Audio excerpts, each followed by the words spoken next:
അണ്ണനെ കാത്തുള്ള നിപ്പാണ് മുത്തുമണീസ്. 2 ദിവസമായിട്ട് ആൾക്ക് ചെറിയൊരു പനിയുണ്ട് കേട്ടോ. കുറച്ച് മുമ്പ് എന്നെ ഫോൺ ചെയ്ത് പറഞ്ഞു, എനിക്ക് ഭയങ്കരമായിട്ട് തല കിറങ്ങുന്നു, ഞാൻ അങ്ങോട്ട് വരുവാണ്, നീ ഒരു ഇഞ്ചക്ഷൻ എടുത്ത് തരാനേ.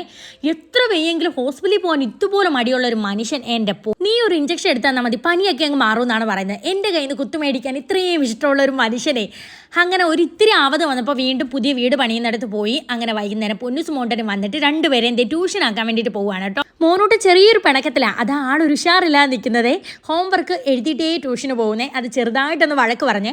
പിന്നെ എൻ്റെ പല്ലിന് ചെറിയൊരു പുളിപ്പും വേദന ഉണ്ടായിരുന്നു, അതൊന്ന് ഹോസ്പിറ്റലിൽ കാണിച്ചു. കുറേ കാര്യങ്ങൾ പറഞ്ഞപ്പോൾ ഡോക്ടർ ഒരൊറ്റ പേസ്റ്റിൽ എല്ലാം കൂടെ അങ്ങ് ഒതുക്കി കേട്ടോ. പിന്നെ ഞാൻ തിരിച്ചു വരാൻ നേരം പൊന്നൂനും മോനൂട്ടനോട് ഡ്രീം കേക്ക് വാങ്ങിച്ചിട്ട് വന്നു. കൂടെ വേറൊരു സാധനം ഉണ്ടായിരുന്നു, റംബൂട്ടാൻ. പൊന്നൂസിന് മോനുകുട്ടനും ആണേന് ഏറ്റവും ഇഷ്ടമുള്ള സാധനമായി. അപ്പോൾ ഡ്രീം കേക്കിൻ്റെ ഡപ്പ തുറന്നപ്പോഴത്തേക്ക് നിക്കർ പോലും ഇടാതാണ് ഒരാൾ ഓടി വന്നത്. മോനുകുട്ടൻ പിന്നെ ഒരു മിസ്റ്റർ പെർഫെക്റ്റ് ആണ്. ടൈം ടേബിളും ഹോംവർക്കും ഒക്കെ ചെയ്ത് എല്ലാം അട്ടിക്ക് പറക്കി വെച്ചതിന് ശേഷം ആൾ ഫുഡൊക്കെ കഴിക്കും.